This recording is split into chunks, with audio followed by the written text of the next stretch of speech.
자, 이번 시간은 제35회 기출문제 부동산 공법 도시 및 주거환경 정비법 59번부터 보도록 합니다. 그래서 도시 및 주거환경 정비법, 주택법, 건축법, 농지법 요것들에 대한 시험 문제를 살펴보도록 하죠. 먼저 59번 도시 및 주거환경 정비법령상 토지 등 소유자에 해당하지 않는 자. 자, 토지 등 소유자는 주거환경 개선 사업하고 재개발 사업에서는 누구죠? 정비구역에 위치하는 토지 또는 건축물의 소유자 또는 그 지상권자를 말하고, 재건축 사업에서는 정비구역에 위치한 건축물 및 부속토지 소유자라고 되어 있었죠. 그럼 거기에 해당하지 않는 자입니다. 그럼 주거환경 개선 사업에서는 건축물의 소유자 들어가죠. 재개발 사업에서도 토지 위에는 지상권자도 포함됩니다. 또 재개발에서는 당연히 건축물 소유자도 들어가고, 따라서 근데 재건축에서는 정비구역에 위치한 건축물 및 부속토지 소유자 그랬습니다. 따라서 건축물 및 그 부속토지 소유자는 들어갑니다. 근데 문제는 5번 재건축 사업 정비구역에서 위치한 건축물 부속토지의 지상권자, 지상권자는 들어가지 않습니다. 그래서 건축물과 부속토지 둘 다 갖고 있는 사람만 재건축에서는 토지 등 소유에 포함되지, 부속토지만 갖고 있고 그 있는 지상권자 전혀 안 됩니다. 건축물하고 부속토지하고 같이 가지고 있는 소유자들만 재건축에서는 토지 등수에 들어간다 그랬으니까 틀린 건 5번이 정답이 되겠습니다. 지상권자는 재건축에서는 포함되지 않습니다. 자, 그런데 60번이 이게 문제예요. 뭐래요? 임대주택 및 주택 규모별 건설 비율에 관한 걸 했어요. 임대주택 및 주택 규모별 건설 비율. 임대주택은요, 공인중개사하고 아무 관계가 없습니다.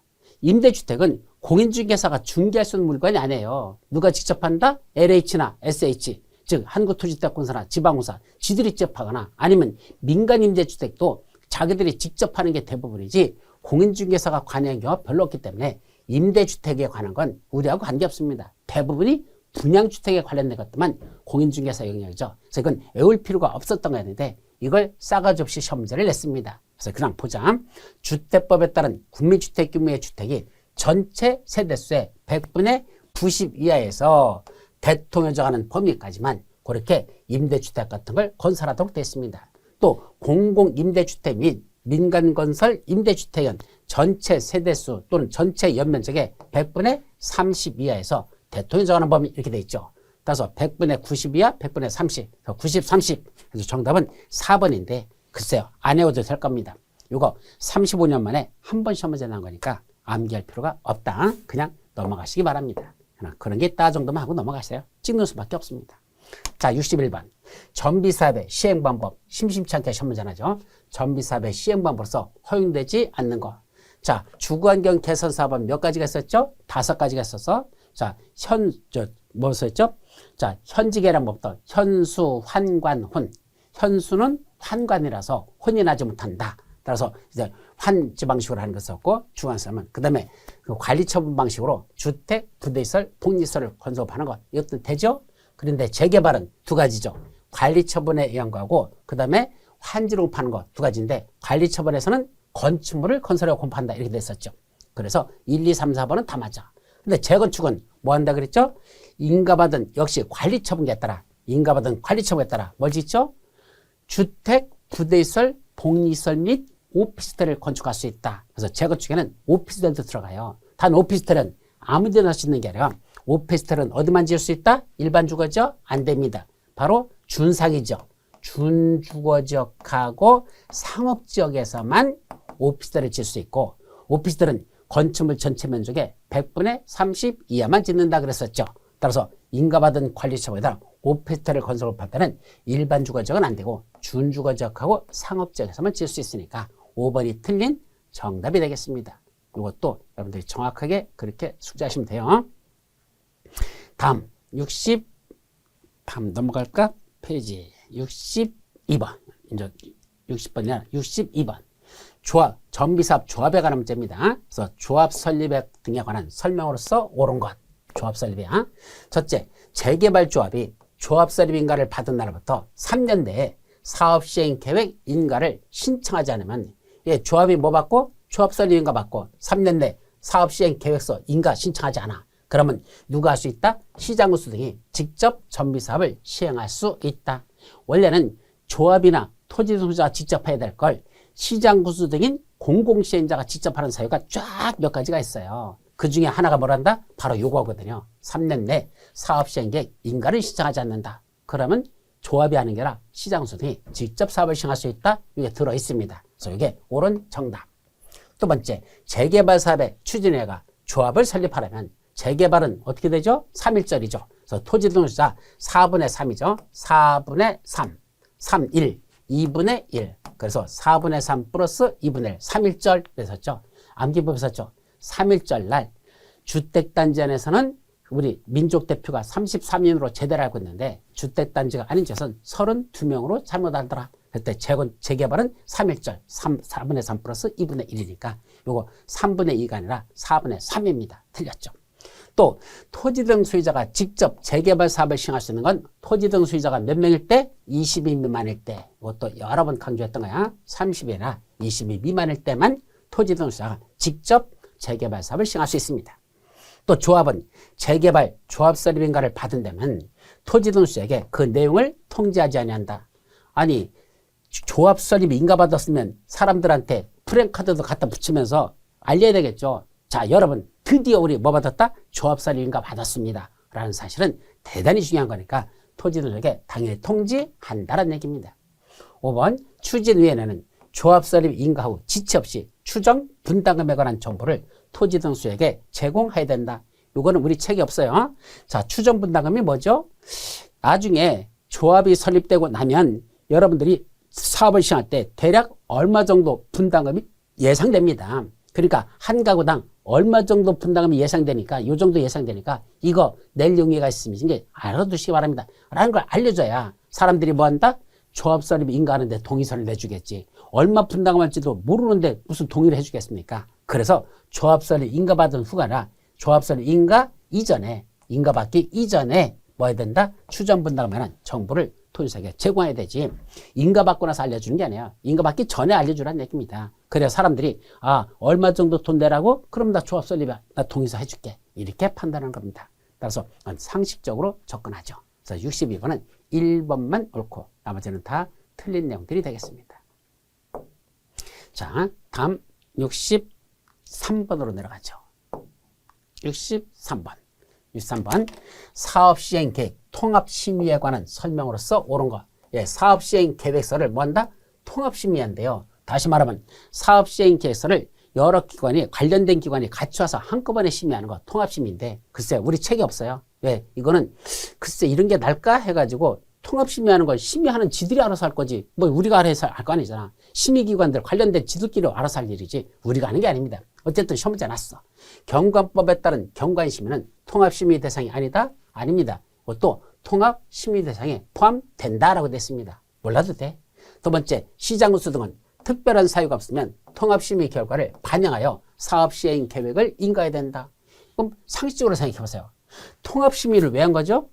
각각 하는 것보다는 한꺼번에 모아서 심의하면 시간도 절약하고 빨리 할 수 있잖아요. 그래서 통합심의 결과를 반영해서 인가 내줄 거냐 말 거냐 결정하는 건 당연한 거 아닐까요? 이건 상식으로 봐도 그래 이게 가장 맞는 문장 같다. 옳은 걸 고르라 했잖아. 정답이고 통합심의를 거친 경우 해당 사항에 대한 조정 또는 제정을 거친 것으로 본다라고 돼서 통합심의 거치면요 관련된 사항에 대해서 제정 또는 조정 또는 제정을 거친 거로 본다라고 되니까 틀렸고 그때 통합심의위원회 위원장은 누구다? 위원 중에서 호선한다? 그게 아니고 정비구역 지정권자가 지정합니다. 정비구역 지정권자가 임명한다.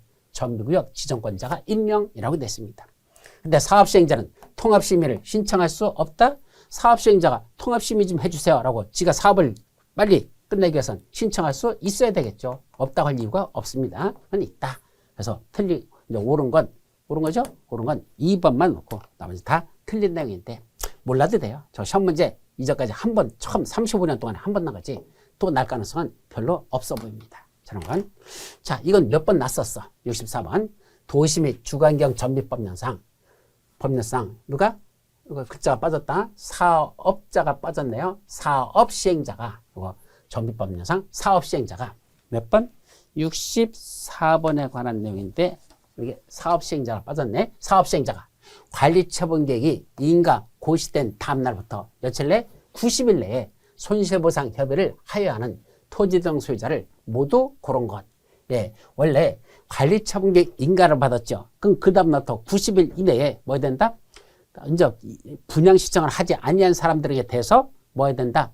현금 주고 그때 보상비를 주고 끝내자는 얘기입니다. 그래서 손실보상 협의를 끝내야 돼요. 며칠까지? 90일 이내. 단 분양 신청 기간 종료일 다음날부터 협의는 시작되되 끝내는 건 인가 고시가 된 다음 날부터 90일에 손실보상 협의를 완료하라 이런 뜻입니다. 그때 누가 손실보상 대상자가 될까? 그거죠. 첫째, 분양 신청 기간 내에 분양 신청을 하지 아니한 자, 또 인가된 관리처분계에 따라 분양 대상에서 제외된 자, 또 분양 신청 기간 종료 후가 아니고 분양 신청 종료 이전에 뭐 앉아있어? 분양 신청을 처리한 자. 분양 신청 기간이 끝나기 전에 종료되기 전에 뭐 앉아있다? 분양 신청을 중간에 처리한 자가 있다면 이 자들도 그 현금 청산 대상, 즉 손실보상 협의 대상자가 됩니다. 따라서 D급반 틀렸고 정답은 기역, 니은, 정답은 2번이 되겠습니다. 자, 박스 문제에서 5개가 나왔는데 모두 옳은 걸 고르시오로 했는데 모두 옳은 게 정답인 건 한 문제도 없었습니다. 잘 보세요. 모두 옳은 걸 고르았는데 5문제 중에 모두 옳은 게 정답인 건 한 문제도 없었다는 얘기입니다. 옛날에는 29회 때 시험 문제까지는 모두 정답인 게 여러 문제가 있었는데 요새는 안 그래요. 꼭 한두 개 틀린 걸 낸다. 제가 강의할 때 그것도 여러 번 강조했었습니다. 따라서 모두 옳은 게 아니라 한두 개는 꼭 틀린다. 이렇게 내는 게 최근에 시험 문제 경향이다 라고 했죠. 그렇다고 모두 옳은 게 정답이 아닌 건 아니야. 있을 수는 있어. 근데 꼭 한두 개 틀린 걸 집어넣고 정답을 고르라는 이런 내용이 요새는 더 출제 비중이 높아졌다. 출제 경향이 그렇다라고 말씀드린 적이 있었습니다. 자, 이제 무슨 법? 주택법으로 내려갑니다. 자, 주택법에서 첫 번째 문제, 기가인설에 해당하지 않는 것. 자, 기가인설은 뭐가 기가인설이라고 그랬죠? 자, 어떻게 해서 전기시설, 가스시설, 통신시설, 지역난방시설, 상하수시설 이런 것들이 있었죠. 그럼 전기시설, 가스시설, 통신시설, 지역난방시설, 상하수도시설 이렇게 들어가잖아. 아닌 거 어린이 놀이터. 어린이 놀이터는 뭐죠? 복리시설이죠. 어린이 놀이터는 복리시설에 들어가지 이건 기가시설에 들어가지 않습니다. 그래서 정답은 4번이 되겠습니다. 다음 문제. 저런 건 어려운 거 아니에요. 상식적으로 풀어야 돼요. 근데 문제는 사업계획의 승인 등에 관한 설명으로서 틀린 것. 뭐가 하는 거? 사업계획 승인 등에 관한 설명으로 틀린 걸 고르랍니다. 첫째, 승인받은 사업계획 중 공공시설 설치계획의 변경이 필요한 경우에는 그 사업계획 승인권자로부터 변경 승인을 받지 않아도 된다.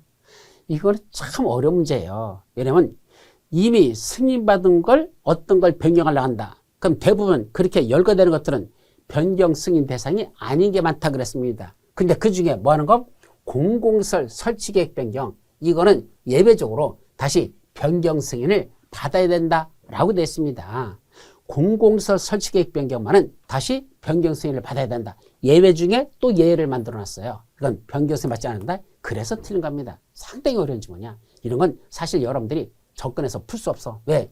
변경 승인 받지 않아도 되는 것들이 쭉 열거해 놓고 그 중에 공공시설 설치계획의 변경은 제외라고 했어. 다시 승인 받으라 라고 이렇게 열거 중에 또 박스 속에 넣어놨거든. 그런 것까지는 죽었다 깨나도 못 외우는 겁니다. 그래서 이런 건 사실은 그냥 틀린 걸 고르는데 이건 찾기 어려워요. 자, 그럼 두 번째, 주택건설 사업계획에는 부대시설 및 복리시설 설치에 관한 계획 등이 포함되어야 된다. 자, 이거는 어떻게 풀으라고 그랬죠? 이런 문제는 무슨 계획에는 이러이러한 내용이 포함된다 라고 나면 80% 이상이 맞는 문장으로 풀어라 그랬었죠. 이러이러한 계획에는 이러한 내용이 포함된다. 출제위원들이 그 계획에 들어있는 걸 첫 문제에 집어넣기 때문에 그건 포함된다 라고 하면 맞는 문장으로 풀어라 그랬었어요. 그래서 이건 그렇게 풀었으면 돼. 세 번째는 주택건설 사업을 시행하려는 자는 전체 세대수가 몇 세대? 600세대 이상인 주택단지를 공구별로 분할하여 주택을 건설하사. 여러 번 나왔었죠. 주택단지가 공구별로 분할해서 하려면 각 공구별로 다 300세대 이상씩이니까 둘로 나누면 600세대가 되겠죠. 그래서 300세대, 300세대 하면 600세대잖아. 그러면 그 주택단지는 공구별로 분할해서 사업을 시행할 수 있습니다. 이건 당연히 맞는 문장. 4번 주택건설 사업 계획의 승인을 받으는 자는 주택건설 사업 계획의 승인을 받으는 자는 한국토지주택공사는 해당 주택건설 대지의 소유권을 확보하지 않아도 된다. 이거는 우리 교재에 있는 거야. 국가나 지방자치단체, 한국토지주택공사, 지방공사 얘들은 뭐가 필요 없단다? 주택건설 사업계획 승인받을 때 뭐가 필요 없죠? 해당 주택건설 소유권을 확보하지 않아도 사업계획 승인해 준다라고 했을까? 그건 확보하지 않아도 됩니다. 누구는? 한국토지대공사. 또 5번 사업주체는 입사 무직 공고를 한 후 사업계획 변경 승인을 받은 경우에는 며칠 내 14일 이내에 입주 예정자에게 문서로서 입주자에게 그 내용을 통보해야 된다. 이거는 우리 책에 없는 거야. 이거는 저 시행규칙 저 깊숙이 들어있는 거거든. 그래서 이건 그냥 몰라도 되는 거야. 한번 처음 시험 문제 난 겁니다. 어떤 맞는 문장인데 어떤 이건 여러분들이 몰라도 된다. 그래서 사실은 정답 찾기가 만만치 않아. 왜? 5번도 모르겠고 1번도 모르겠는데 나머지 2번은 계획에는 포함된다 했으니까 넘어가. 그럼 3번하고 4번은 우리 책에 있는 거야. 그럼 1번 빼고 2번, 3번, 4번은 알겠는데 1번이 맞는지 5번이 틀린 건지 어떤 게 이게 틀린 건지는 사실은 찾기가 참 어렵죠. 저 같았으면 1번도 맞았다고 했을 것 같아. 예외가 날이라는 생각 못하고 차라리 5번을 정답을 했을 것 같은데 그럼 틀린 거야. 정답이 1번이거든요. 그래서 이런 건 통법으로도 풀 수 없는 아주 난이도가 높은 문제에 해당한다 라고 보시면 됩니다.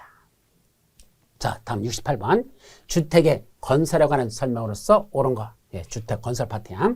하나의 건축물에는 단지형 연립 또는 단지형 다세대 주택과 소형 주택은 함께 건축할 수 없다. 이거는 도시형 생활주택에서 그림까지 그려가면서 했어요. 하나의 건축물이 이렇게 있는데 여기다 뭔다? 단지형 연립 또는 단지형 다세대 주택과 그리고 앤드 소형 주택은 함께 건축할 수 없다라고 이렇게 써놓고 단지형 연립과 소형 주택 또는 단지형 다세대과 소형 주택은 함께 건축할 수 없는 건축물들이라 라고까지 설명했던 거니까 이건 옳은 문장이 되겠습니다. 그래서 옳은 거 이게 정답이에요. 그래서 나머지 어렵다 하더라도 정답 1번 나왔어. 이거 어려운 문제 아니에요. 요 전 문제보다도 이게 훨씬 더 쉬운 문제입니다. 왜냐하면 우리 책에 있는 이게 정답으로 나왔으니까 알고 있는 게 정답이면 되잖아. 어려운 거 아닙니다. 그런데 2번 국토교통부장이 적정한 주택 수급을 위해 필요하다고 인정하는 경우 고용자가 건설하는 주택에 대해서는 국민주택 규모를 얼마까지 건설하게 할 수 있다? 할 수 있는 건 비율은 주택의 100% 이하입니다. 이건 75%가 아니야. 고용자나 자 주택조합이 건설하거나 고용자가 건설하는 주택은 100%까지 국민주택 규모로 건설하게 할 수 있습니다. 이것도 우리 책 맨 밑에 박스 속에 보면 요 내용이 들어있거든요. 그래서 이거는 옛날에 시험 문제가 났었길래 요새는 안 나길래 거의 한 7, 8년 동안 안 났거든요. 그래서 내버려뒀더니 요번에 하여튼 시험 문제 났는데 이건 75%가 하나 이건 100% 이하가 바로 고용자가 건설한 주택은 국민주택 규모를 100% 이하로 시켜 할 수 있습니다. 자, 주택법에 따라 건설사업자로 간주하는 등록사업자가 즉 등록사업자인데 너 뭐도 있단다? 건설사업자로 간주되는 등록사업자래. 그러니까 모두 할 수 있다는 얘기야. 주택건설도 같이 할 수 있는 등록사업자라는 얘기입니다. 그 자는 주택건설 사업계획 승인을 받은 주택의 건설공사를 뭐까지 할 수 있다? 시공까지 할 수 있다라고 돼 있죠. 그래서 시공이 가능한 등록사업자도 있다라고 했으니까 이건 틀렸고. 또 장수면 주택의 인증기준, 인증 절차 및 수수료 등은 주택 공급에 관한 규칙으로 정한다. 참 돌아버립니다. 뭐 장수면 주택이라는 게 뭐 별로 중요한 것도 아닌 주택을 가지고 뭐 시험 문제 내놓고 그건 인증 절차 및 수수료 등은 어느 규칙으로 정한다? 별로 지치도 않는 주택, 아주 희귀한 주택이면서 그걸 뭐로 정하는지를 우리가 왜 외워야 되느냐고 이런 쓰잘데없는 걸. 이건 주택 공급에 관한 규칙이 아니라 주택 건설 등에 관한 규칙이 있거든요. 주택 공급이나 주택 건설 등에 관한 그런 규칙이 있는데 그거로 정한다라고 됐습니다. 애울 필요 없습니다. 35년 만에 처음 난 겁니다. 5번 국토교통부장은 바닥 충격음 성능 등급을 인정받은 제품이 인정받은 내용과 다르게 판매 시공한 경우 바닥 충격 있죠. 그걸 완화시키기 위한 그런 등급을 받는데 근데 시실은 그와 다르게 판매 시공했어. 그 새끼는 그 인정을 뭔다? 취소해야 할까요? 취소할 수 있을까요? 우리 법에는 웬만한 건 뭐죠? 취소할 수 있다야. 그럼 취소해야 되는 건 속임수나 부정한 방법으로 인가받았을 때 그때는 취소해야 되고 그렇지 않은 나머지들은 취소할 수 있다고 됐습니다. CAN이야. 그건 MUST가 아니고 취소해야 한다거나 할 수 있다. 이렇게 돼 있거든요. 근데 할 수 있는지 해야 되는지 이런 것들도 공법에서 시험 문제 내고 이게 무슨 중개사법이냐? 이런 쓰잘데없는 거나 시험 문제 내고 하여튼 싸가지 없습니다. 그러나 어렵지는 않습니다. 정답 1번은 확실하니까. 아셨죠? 그래서 그렇게 어려운 문제는 아니었다라고 이렇게 평가돼요. 자, 69번. 주택법 영상, 사전 방문 등에 관한 설명서 틀린 것. 자, 우리 교재에 사전 방문에 관한 내용은 우리 책에 안 써놨습니다. 2020년도인가? 그때 처음 들어온 거거든요. 한 4년 됐는데 이 내용이 책에다 안 쓰고 있었어. 사실은 한 번은 날 것 같다는 생각을 했었어. 왜냐면 공동주택에 입주하기 전에 입주 예정자들이 먼저 가지고 사전 방문해서 어디에 하자 했는지 이거 조사하잖아요. 실무와 관련돼서 중요한 내용이거든. 그래서 날 거는 같았는데 여기까지 공부하기에는 분량이 아직 너무 시간이 벅하다 해서 안 써놨더니 드디어 시험 문제 났습니다. 근데 웃기는 건 너무 깊이 있게 시험 문제를 냈습니다. 시행 규칙에 든 것까지 내버렸어. 그래서 싸가지가 없습니다. 낸 건 좋은데 너무 깊숙하지 냈단 얘기입니다. 거기까지는 만약에 이걸 책에다 썼다 하더라도 거기까지는 안 썼을 걸. 그걸 시험 문제 냈습니다. 자, 무엇일까 보자. 간단히 읽어볼게요. 사전 방문한 입주 예정자가 보수공사 등 적절한 조치를 요청한 사항이 하자가 아니라고 판단하는 사업주체는 사용검사건자 내모할 수 있자 그거 하자 여부를 다시 확인해 줄 걸 요청할 수 있을까 없을까? 있겠죠. 그죠? 입주민들은 하자라고 주장하지만 그 사업주체는 이거 하자 아니거든. 그럼 다시 사용검사건자한테 하자 여부 다시 한번 확인해 주세요 라고 요청하는 건 당연히 권리로서 상식적으로 가능한 겁니다. 두 번째, 사업주체는 사전 방문을 주택공급 계획에 따라 정한 입주 지정기간 시작일 며칠 전까지 며칠 이상 실시해야 될까? 이게 바로 시행규칙에 들어있는 겁니다. 제가 책을 쓰더라도 시행규칙에 있는 내용은 웬만하면 안 쓰려고 합니다. 왜? 너무 세부적인 내용이고 거기까지 외우기는 벅차서 이건 안 썼을 거야. 근데 정답이 이겁니다. 틀린 게 시행규칙에 있는 걸 아까 네 문제가 시행규칙에 있는 게 났거든. 그중에 한 문제가 바로 69번 이 문제였습니다. 이거는 입주 지정기간 시작일 45일 전까지 며칠 이상 2일 이상 실시하라 이렇게 돼 있거든요. 45일 전까지 1일 이상 실시하라. 근데 이건 시행규칙에 있는 거라서 가르치지도 않았을 겁니다. 그리고 또 나머지 내용은 그냥 읽어보세요. 그래서 이거까지는 우리 책에는 안 들어있는 건데 여러분들 읽어보시고 틀린 건 2번인데 문제는 못 풀었을 것이다. 이유는 이건 시행규칙에 있는 거라서 여러분들 거기까지는 암기하지 않았을 것이 일반적이다. 자, 시중에 있는 책들도 저기까지는 보통 쓰지 않습니다. 참고하시기 바랍니다. 자, 다음 70번으로 내려가죠. 70번. 입주자 저축에 관한 설명서 틀린 거. 자, 주택 자금에 관해서는 그동안 계속 뭐만 시험 문제 냈더냐? 입주자 저축은 한 번도 시험 문제 난 적이 없었어. 요건 안 내고. 자, 입주자 저축 말고 여러분들이 뭐 하는 게 있었죠?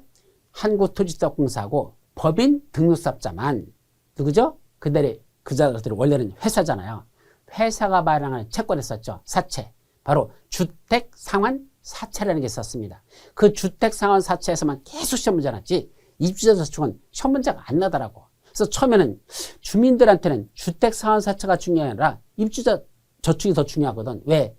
주택상환사채는 한국토지주택공사와 법인 등록사업자들만 발행할 수 있는 거지 일반인들이 발행할 수 있는 게 아니거든요. 그러니까 여러분들이 진짜 중요한 건 입주자 저축이죠. 근데 입주자 저축이 계속 시험 문제 안 나더라고. 한 번도 안 났었어.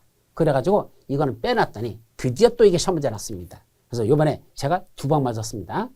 저기 사전 입주하기 전에 사전 점검하는 거 그거하고 입주자 저축 요것 때문에 이번 한 방 맞았는데 한번 틀린 걸 보라고 했어. 이것도 감으로 때려잡으면 돼. 입주자 통밥 실력이야. 입주자 저축 정보를 제공하는 입주자 저축 취급기관.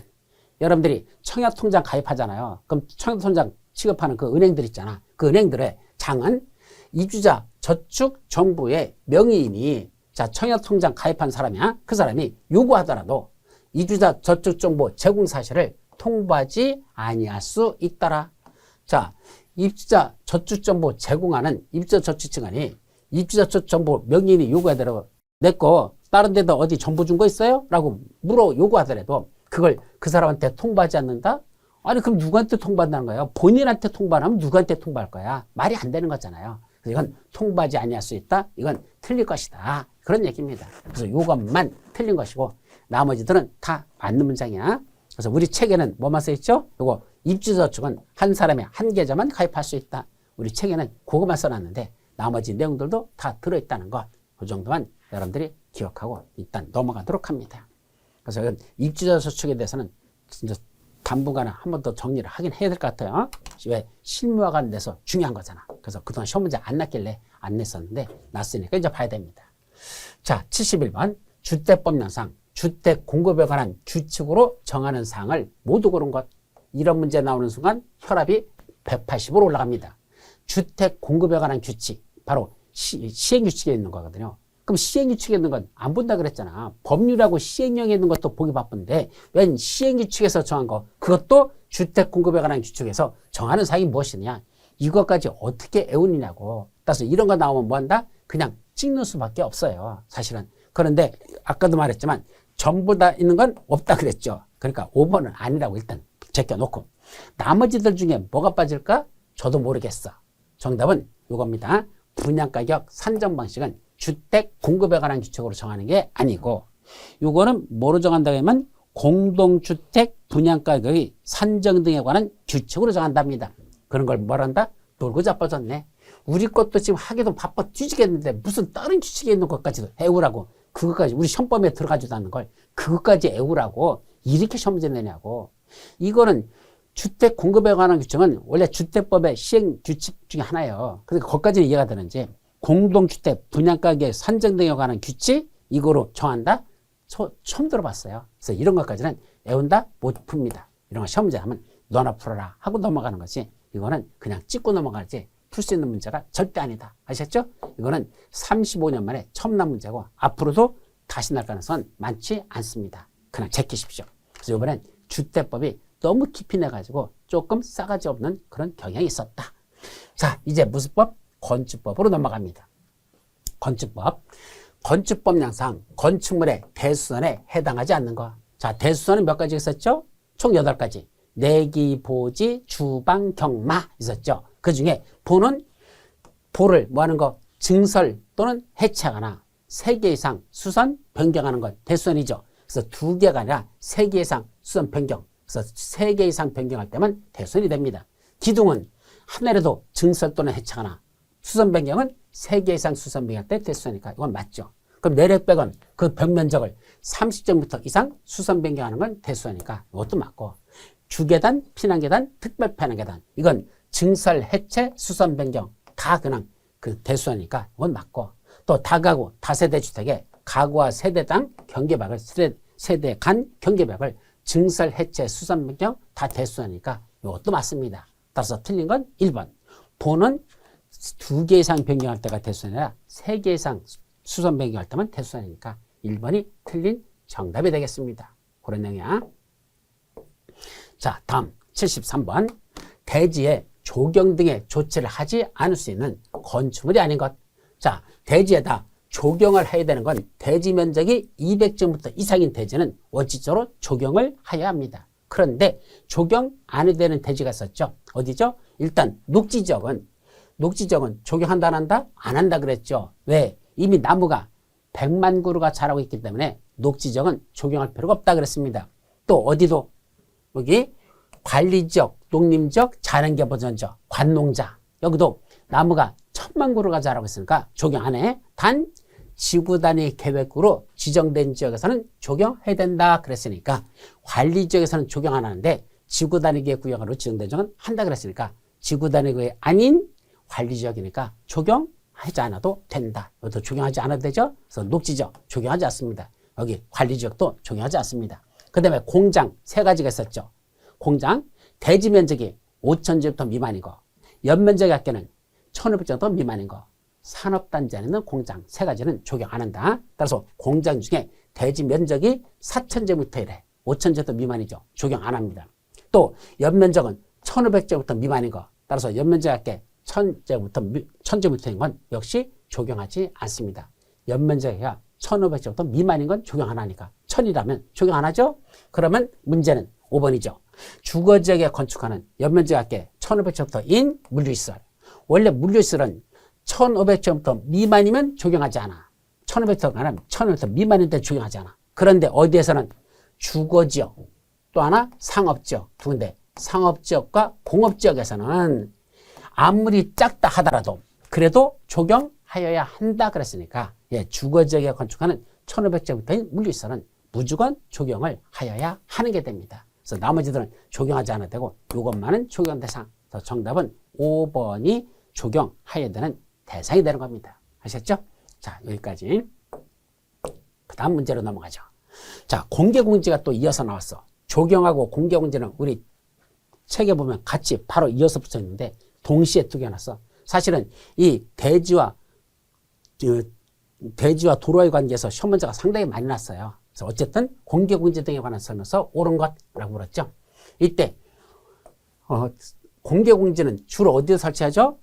주거지역 중에서는 일반 주거지역과 준주거지역, 상업지역은 모든 상업지역, 공업지역은 전용공업지역에서는 공개공지를 확보하지 않고 전용공업지역과 일반 공업지역은 확보하지 않고 준공업지역에서는 공개공지를 확보한다. 그래서 용도지역은 세 군데, 주거지역, 상업지역, 공업지역. 그 중에 주거지역 중에 전용주거지역은 제외. 그 다음에 공업지역 중에서는 전용공업지역과 일반 공업지역은 빼고 이렇게 됐었어. 거기까지만 외웠거든. 근데 그 다음 게 하나 더 있었죠. 뭐가 나온다? 노후 산업단지 정비가 필요하다고 인정하는 지역에서도 공개공지 등을 설치하라고 이렇게 돼 있죠. 그래서 설치할 수 없다나 설치하여야 하는 겁니다. 노후 산업단지 정비가 필요하다고 인정하는 지역에서도 그때는 공개공지를 확보해야 되죠. 그리고 공개공지는 필루티 구조로 설치할 수 있죠. 필루티 구조라는 건 번쩍 들어올리고 밑에 기둥으로 만들어 놓고 그 기둥 밑에 속에 그 기둥으로 들어올린 그 밑에 공간 있죠? 그 공간, 거기다가 공개공지를 확보하는 게 가능하다 그랬으니까 필루티 구조로 설치할 수 있습니다. 그림공법에서도 그림까지 그렸습니다. 또 공개공지 등을 설치할 때는 모든 사람들이 환경 친화적으로 편리하게 이용할 수 있도록 거기다 뭐 설치한다? 긴 의자 또는 조경시설 등 건축조례가 정하는 시설을 설치하도록 이렇게 되어 있습니다. 우리 책에 여러 개 되어 있으니까 이게 옳은 정답. 4번 공개공지 등에는 건축조례를 정하는 바에 따라 연간 최장 며칠 이 기간 동안은 주민들을 위한 문화행사를 열거나 판촉활동을 할 수 있다. 연간 최장 얼마 있었죠? 60일이었었죠. 연간 60일 이내에서는 문화행사를 열거나 판촉활동을 할 수 있도록 60일이라고 그랬어요. 90일이 아니고. 마지막 울타리나 담장 등 시설의 설치 또는 출입구 폐쇄 등을 통해 공개공지 등의 출입을 제한하는 건 된다 안 된다? 안 된다 그랬죠. 공개공지는 사람들이 소규모 휴식 공간을 만들어준 거기 때문에 거기는 뭐를 한다? 울타리 담장 같은 걸 설치해서는 아니 된다라고 됐었지. 그런 걸 출입을 제한하면 지체 없이 신고하라고? 아니요. 아예 설치할 수 없는 것들이지. 그런 걸 설치하도록 뭐 해놓고 신고하는 건 그런 건 말이 안 되는 내용입니다. 그래서 완전히 틀렸죠. 옳은 건 3번만 정답이 되겠습니다. 다음 75번 안전영향 평가 건너뛰었다. 여기 건축물 안전영향 평가에 관한 거. 우리 책에도 건축물 안전영향 평가에 관한 거 간단하게 써놨는데 여기는 아예 한 문제로 통째로 내버렸어. 이렇게 통째로 날 줄은 몰랐어요. 일부만 날 줄 알았어. 그래서 우리 책에 보면 초고층 건축물 뭐죠? 안전영향 평가 대상에 들어갑니다. 근데 초고층 건축물 같은 안전영향 평가는 언제 하죠? 건축 허가 이후에 지체 없이 건축물 안전영향 평가를 실시합니까? 아니야. 허가 내주기 전에 하는 겁니다. 건축 허가를 내주기 전에, 즉 건축 허가 이전에 지체 없이 그러니까 건축 허가를 내주기 전에 건축물 안전영향 평가를 실시하여야 한다라고 돼 있죠. 두 번째, 안전영향 평가 기관은 안전영향 평가를 의뢰받은 날부터 30일 이내에 안전영향 평가 결과를 허가권자한테 제출하라. 이게 원칙적으로 30일 내에 실시해야 돼. 다만 부득이한 사정이 있으면 이 기간은 한 차례만 20일의 범위 내에서 연장할 수 있다. 원래는 30일, 한 차례 20일 범위에서 연장 가능 이렇게 우리 책에 써 있어요. 그래서 연장할 수 없다? 아니야. 연장할 수 있습니다. 20일까지는 연장할 수 있죠. 또 건축물 안전영향 평가 결과는 도시계획 심의를 거쳐 확정된다. 이건 무슨 법이죠? 건축법이거든. 갑자기 웬 도시계획위원회? 헷갈리지 말라고 그랬죠. 도시계획위원회는 국토법, 도시개발법, 정비법에서는 도시계획위원회가 나오고 건축법에서는 뭐가 나온다? 건축위원회가 나오죠. 웬 도시계획위원회고 이건 건축위원회예요. 그러니까 도시계획위원회는 아무 관계없다. 건축위원회 심의를 거쳐서 확정합니다. 또 4번 허가권자는 안전영향 평가에 대한 심의 결과 및 안전영향 평가 내용을 일간신문에 게재하는 방법으로 공개한다. 굳이 이거 일간신문에 돈 들여서 할 필요 있을까? 아니야. 안전영향 평가는 그 해당 건축물만 한 거잖아요. 그 건축물에서는 어디다 한다? 공보에다가 지방자치단체 공보에다가 게재하죠. 그래서 지방자치단체 지방자치단체의 어디다 한다? 공부에다가 게재하는 방법을 하는 거지. 이건 굳이 돈 들여서 일간신문에 할 만큼 중요한 사항이 아닙니다.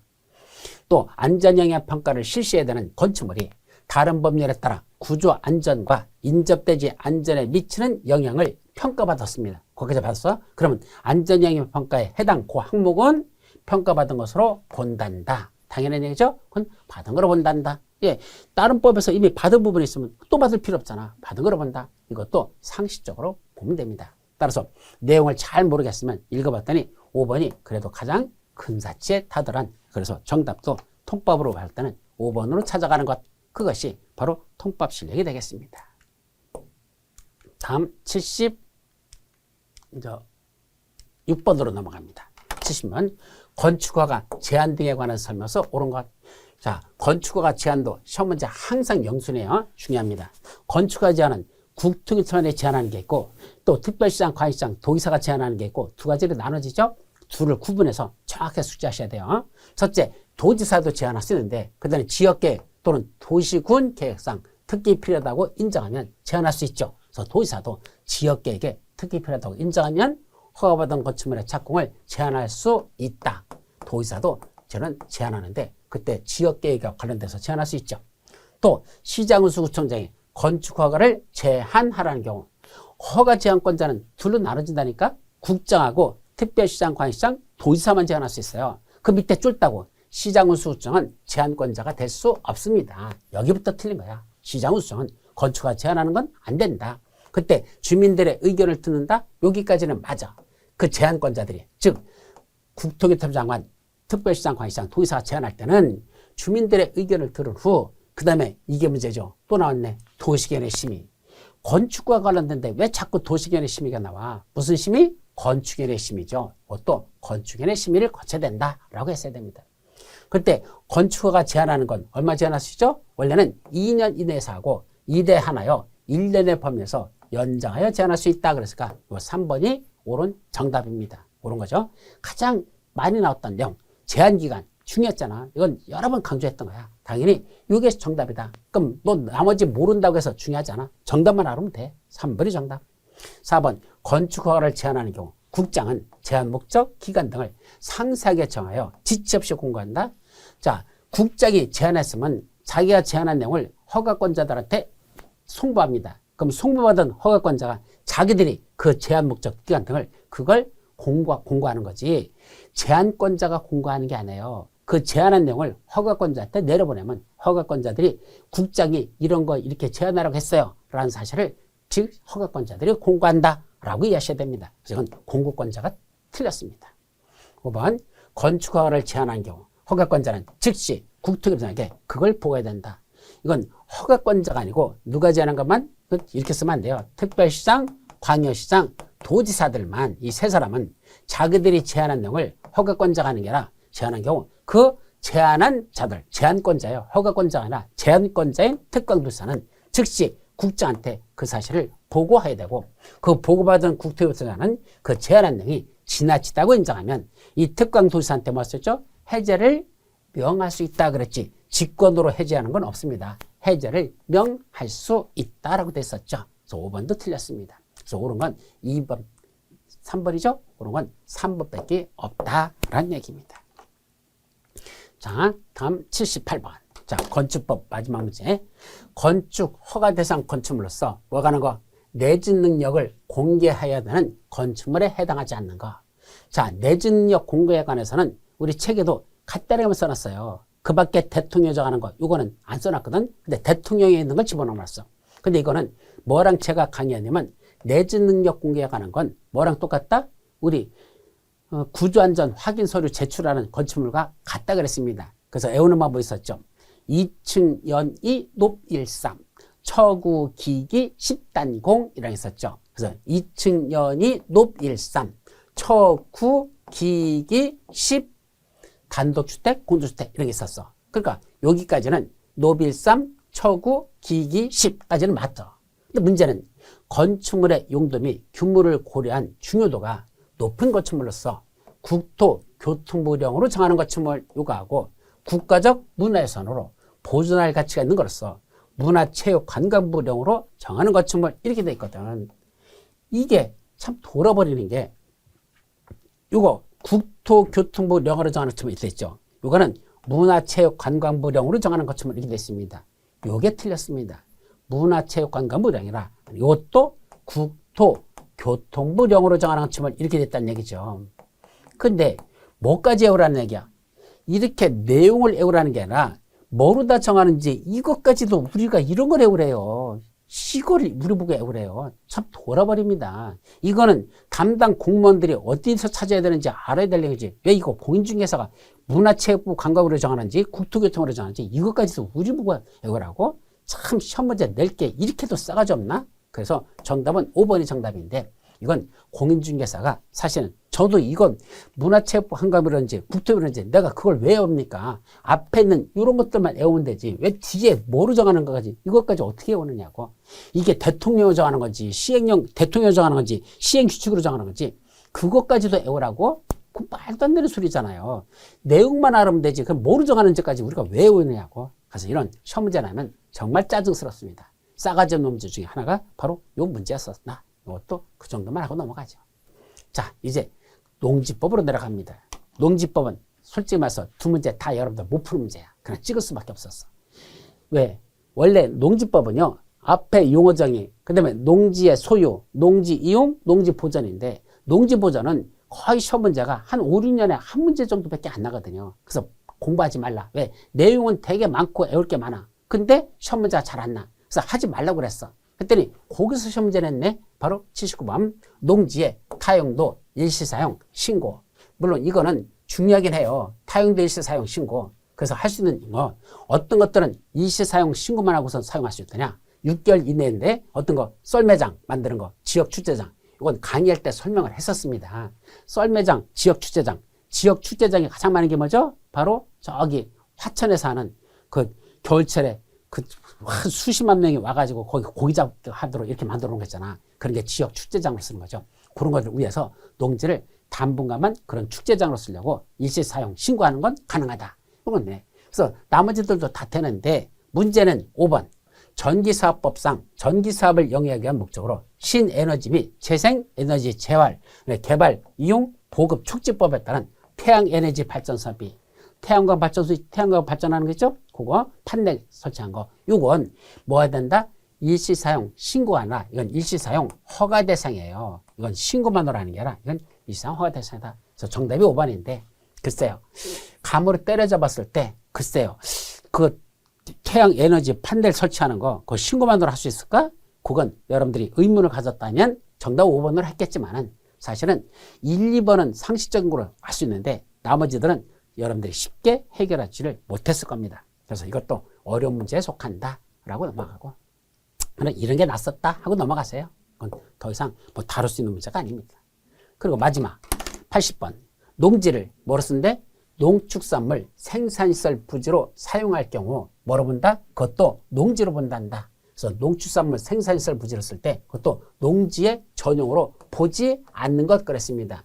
그러니까 어느 정도로 쓸 땐 농지 전용해야 할까? 예를 들면 농지 위에다 뭐 썼죠? 농막을 설치하면 농지 전용으로 본다 안 본다? 안 본다 그랬습니다. 그것도 농지라 그랬습니다. 근데 농막은 법적으로 몇 제곱미터까지만 농막으로 인정하죠? 연면적 20제곱미터까지만 인정합니다. 20제곱미터.